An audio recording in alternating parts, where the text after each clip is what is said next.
e nós vamos conversar com o defensor público do Rio Grande do Sul e mestrando em Ciências Criminais pela PUC, também do Rio Grande do Sul, Clóvis Boza Neto. Bom dia, Clóvis. Bom dia, Glauco. Bom dia aos ouvintes aí da Rádio Brasil Atual, da TVT. É uma honra estar aqui. Muito obrigado pelo espaço para trazer esse tema importante aí, que é a questão dos ataques que a Defensoria Pública vem sofrendo nesse momento aí, por várias vias. E o serviço público todo, em geral, que é o que a gente vem observando. A gente que agradece sua presença aqui, Clóvis. Falando justamente disso, a partir dessa sexta-feira deve começar o julgamento no Supremo Tribunal Federal da ação direta de inconstitucionalidade movida pelo Procurador-Geral da República, Augusto Aras, que questiona o poder de requisição de certidões, exames, perícias, vistorias, diligências, documentos, enfim, além de outras providências necessárias à atuação da Defensoria Pública. E junto com essa ADI foram ajuizadas ainda outras 22 contra leis estaduais que reproduzem essa regra. Eu queria começar te perguntando o que está em jogo nesse julgamento do Supremo, Clóvis. Bom, o que está em jogo é a própria continuidade da expansão de um serviço que vem se consolidando e se mostrando exitoso desde a Constituinte, que é a Defensoria Pública como acesso, né, à justiça e aos próprios direitos das pessoas, porque que talvez deva ser entendido por todos é que a Defensoria tem pessoas vulneráveis no último estágio, pessoas que às vezes não têm dinheiro sequer para pegar um ônibus. Então, além de documentos de dificuldade de acesso por questões burocráticas, às vezes o próprio impacto financeiro da pessoa se deslocar e ter disponibilidade de estar numa fila ou em algum lugar por horas, deixando de trabalhar, e quando aquilo é a subsistência dela, impede de ela conseguir acessar o Poder Judiciário, por exemplo, para ajuizar uma ação simples de uso capião para reconhecer sua propriedade, ou mesmo documentos em relação a ações de saúde. E o defensor público ter a possibilidade de obter esses documentos para essas partes vulneráveis é o que viabiliza que ela possa acessar o Judiciário, que é a única maneira que ela tem para conseguir seus direitos. Com isso, certamente, a gente vai ter um bloqueio do acesso à justiça das pessoas que mais precisam. Algo que vem se concretizando passo a passo, porque que pese a Defensoria tenha sido colocada na Constituição, tenha sido um projeto constituinte, ela não foi um projeto consolidado, pronto. Ela vem se expandindo, tinha estados que não tinham Defensoria até 2014, e as grandes queixas da Defensoria, na verdade, são a ausência da instituição, a presença dela é sempre saudada, e o que a gente vê agora é uma tentativa de minar esse projeto que vem sendo um projeto de inclusão importante aí, desde que a gente teve a nossa volta à democracia. E é importante frisar que muitos desses assistidos, Clóvis, às vezes são indocumentados, não têm ali RG, não contam com certidão de nascimento. Até por conta disso, várias defensorias fazem usualmente mutirões, né, para que essas pessoas possam ser registradas. Então é preciso olhar para a condição dessas pessoas que são atendidas pelas defensorias. Claro, Glauco, até se me permite, pense numa situação.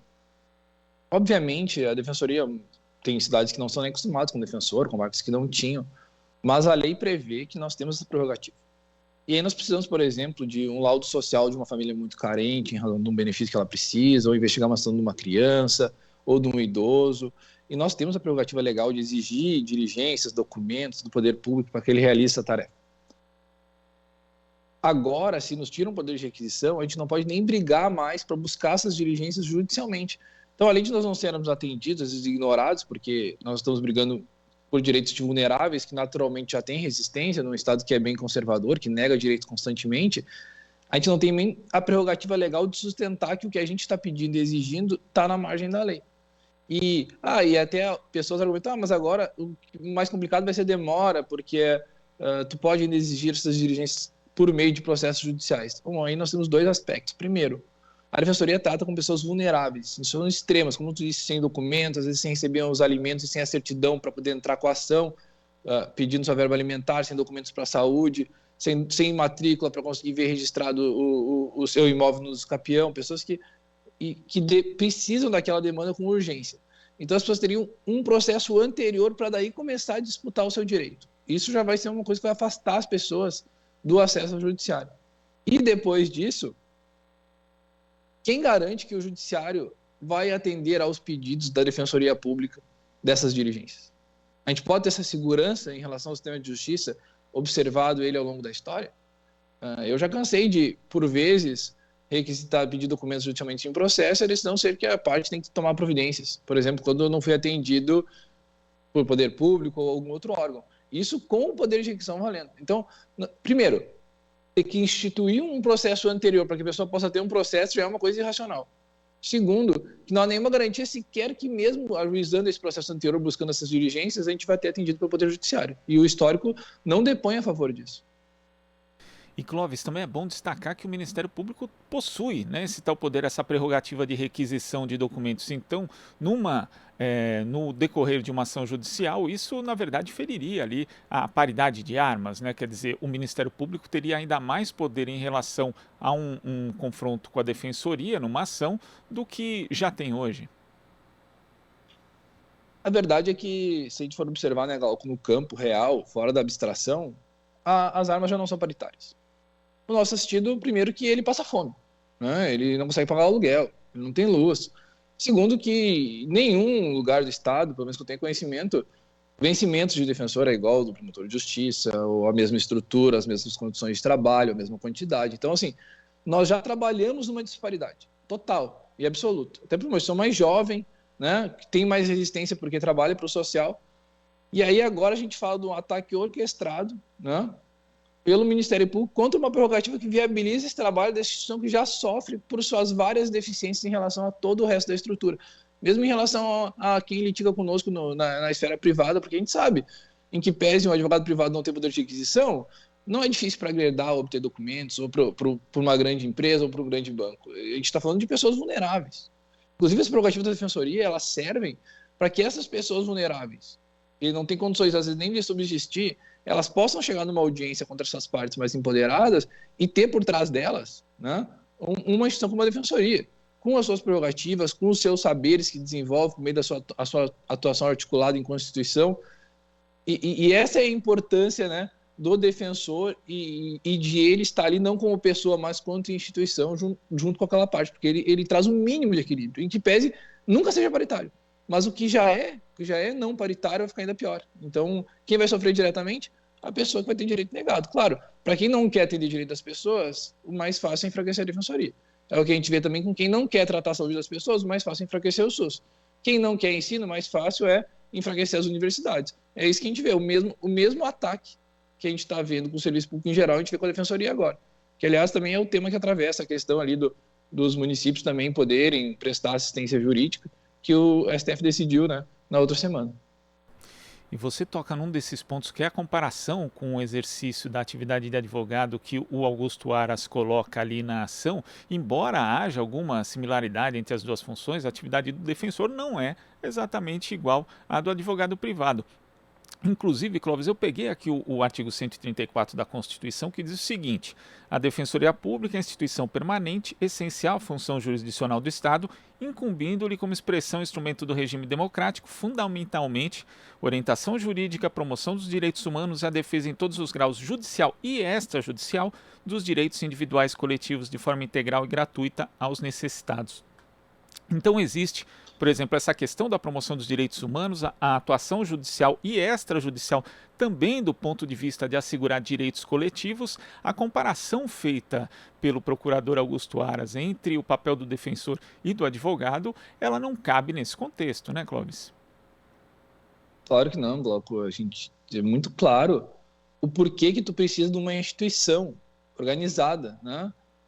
Estadual ou federal, como é a Defensoria da União, que é capaz de atuar integrada, em distribuir seus agentes ao longo de todo o estado. Então, por exemplo, se uma pessoa vulnerável, que não tem sequer condições de ir a outra cidade, precisa pedir alimentos para um parente de outro local, vai ter um defensor nesse outro local que vai atender ela.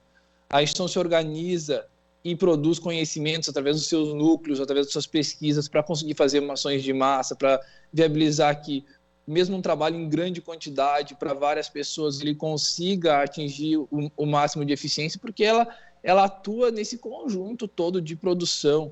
Nós temos um lugar central em Porto Alegre que faz cálculo para fazer revisionais bancárias para todas as ações do Estado. Se tu pegar um advogado particular, ele não vai ter essa estrutura. Mas, em compensação, ele vai ter um cliente que vai poder ir atrás dessa estrutura. A defensoria precisa se organizar e ter essas prerrogativas porque ela atende um conjunto enorme e incalculável que são as pessoas vulneráveis do Brasil que não têm condições de pagar o contador para estar com uma revisional bancária. Se a instituição não propiciar isso para a parte que está nos procurando vulnerável, ela não vai poder acessar a justiça. Se nós não providenciarmos a certidão de nascimento para aquela mãe que quer pedir alimentos para o filho, mas não tem R$ 100 para ir no cartório pedir uma certidão, ela não vai poder ingressar na justiça. Então, quando vão lá e reduzem a defensoria pública, reduzem o acesso à justiça das pessoas vulneráveis, que naturalmente já não acessam, que estão começando a buscar seus direitos.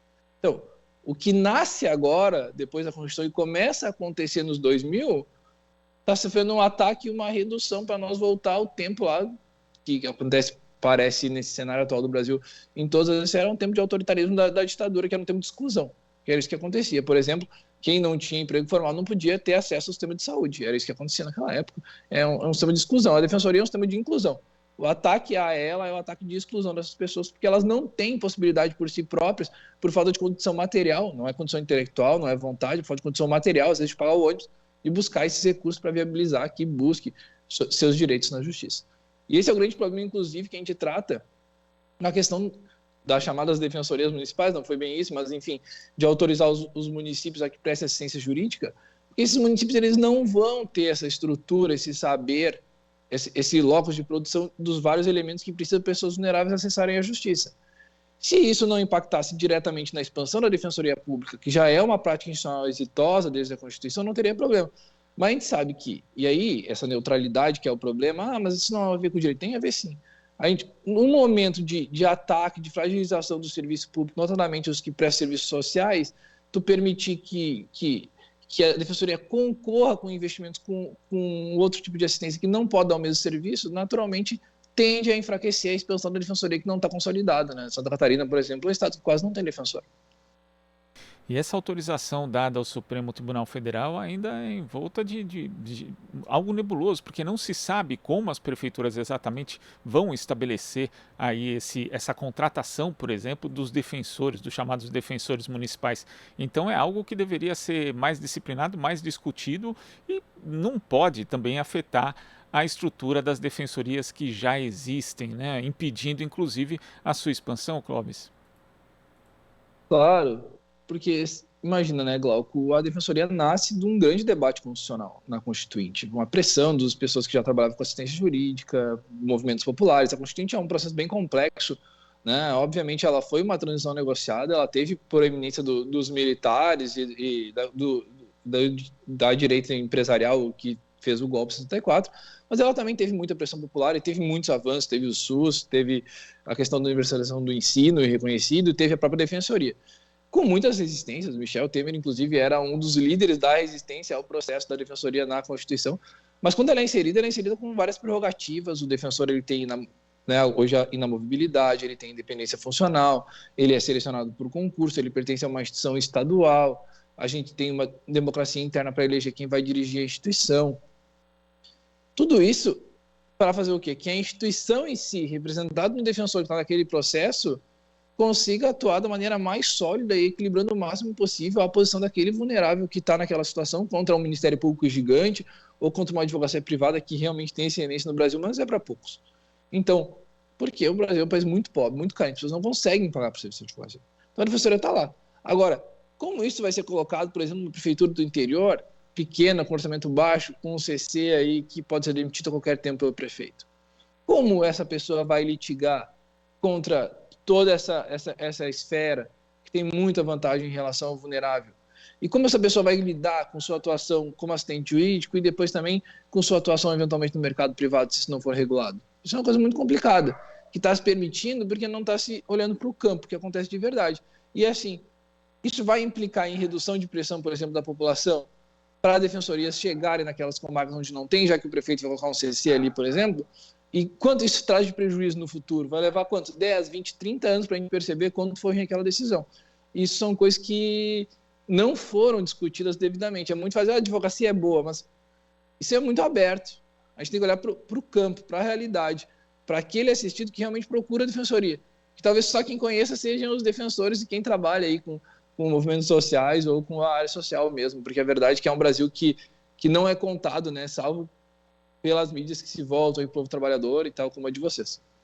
Até porque, talvez até por quem a Defensoria atende, ela acaba não tendo destaque na mídia tradicional, como o Ministério Público tem, por exemplo, qualquer proposta, inclusive como a gente teve recentemente, só de mexer ali na composição do Conselho Nacional do Ministério Público, houve ali uma atenção muito grande da mídia tradicional, quase um alinhamento, enquanto a Defensoria não tem esse destaque, né? Talvez seja por conta disso, do público que é atendido, que não interessa a determinados segmentos aqui da nossa sociedade, Clóvis? Glauco, a gente não pode se iludir, né? A gente tem que estar bem ciente do momento que a gente está vivendo nesse país aqui. É um momento depois de um forte período de expansão de direitos de um Estado presente, a gente sofreu um ataque ao Estado que a gente vinha construindo, que é o Estado que a Constituição tentou prometer construir. Então, assim, a gente tem corte de direitos, a gente tem uma austeridade que parte sempre por restrição de acesso a bens às pessoas mais vulneráveis, e a mídia fez parte disso. A mídia faz campanha rotineira para austeridade. A Defensoria, mais que um serviço público que por si só já é um custo, na visão desse pensamento burguês, né, de um Estado ausente, a Defensoria é um serviço que gera custos, dado que traz as pessoas para o sistema jurídico e exige direito para elas. Eu canso de ouvir, né, quando peço um medicamento para alguém na justiça, por vezes, mas o Estado não é pai de todo mundo. Mas são frases das pessoas que, mais que ter um medicamento, escolhem o medicamento e o médico. E é surreal acharem que pedir tratamento de saúde, que é o mínimo da dignidade das pessoas, seja um paternalismo. E o que a gente esquece, no fundo, por mais intelectual seja um trabalho das pessoas que fazem, não estou desmerecendo nada, nem o meu, nem de ninguém, nem o teu aí na rádio, são as pessoas de baixo, Glauco, as pessoas que produzem os bens, que plantam tomate, que plantam a cebola, que constroem o asfalto. Essas são as pessoas que viabilizam a nossa vida realmente. Não, é muito importante todos os trabalhos, mas a coisa acontece com quem produz os bens que a gente consome e faz as estruturas que a gente vive. E por vezes a gente acha que essas pessoas merecem menos que nós, das profissões que são mais remuneradas. Ao contrário, ou no mínimo igual. Porque ninguém vive sem asfalto, ninguém vive sem rua, ninguém vive sem calçada, ninguém vive sem comida, mas a gente não paga para essas pessoas o suficiente para elas pagarem um advogado, que a gente não paga sequer o suficiente para elas comerem. Né? Então, e todo esse movimento que vem acontecendo no Brasil pós-2016 é um movimento contra todos os serviços públicos que permitem que essas pessoas tenham ascendência aos seus direitos, né? As faculdades federais estão sendo atacadas, as universidades, por quê? Porque promoveram cota, porque promoveram um pensamento negro, um pensamento feminista, que está incomodando porque está exigindo do Estado que faça política pública às pessoas. É o mesmo que acontece com a Defensoria, é o mesmo que acontece com o SUS. Mas a gente vê o quê? Agora na vacinação. Que se nós não tivéssemos um serviço de saúde universal como o SUS, nós jamais teríamos um processo de vacinação como a gente teve. E jamais teríamos uma saída tão rápida da pandemia, com todos os ataques que o SUS sofreu desde 2016. Ainda assim, ele foi fundamental para a gente esperar isso. Então, cada vez mais está claro a evidência, que pese nega os discursos, que o serviço público universal e gratuito é uma coisa essencial para um país se desenvolver. Mas o quê? Se tu não vê na mídia nem elogiando elogios periféricos ao SUS, mas não claros, diretos, né? E agora na Defensoria a mesma coisa. Está vindo uma campanha das redes sociais, até de advogados em favor da Defensoria, mas não vê isso chegando na mídia mainstream. Talvez a gente veja agora que pulsou um pouco, celebridades falaram, mas ao contrário do Ministério Público, a campanha surge da mídia influenciar as pessoas. Na Defensoria a mídia tenta escurecer, não deixar ver, né? Mas aí, no fim das contas, o que parece é que a necessidade do serviço público impõe e a democracia também acaba se fazendo presente e a gente acaba recebendo esse apoio de vocês, das pessoas pela internet. E eu quero salvar a Defensoria muito menos por mim, né? Mas pelo projeto de Estado, como salvar o SUS, como salvar as universidades, como a ideia é ter uma mídia democratizada, porque isso é bom para todo mundo, né? Esse tipo de sociabilidade que a gente vem enfrentando aí de 2016 para cá, ela é uma sociabilidade de luto, né? A gente está o tempo todo triste com as coisas que acontecem, alguém morrendo, alguém pegando ossos, alguém sendo criminalizado porque furtou o lixo, e isso não é mais possível.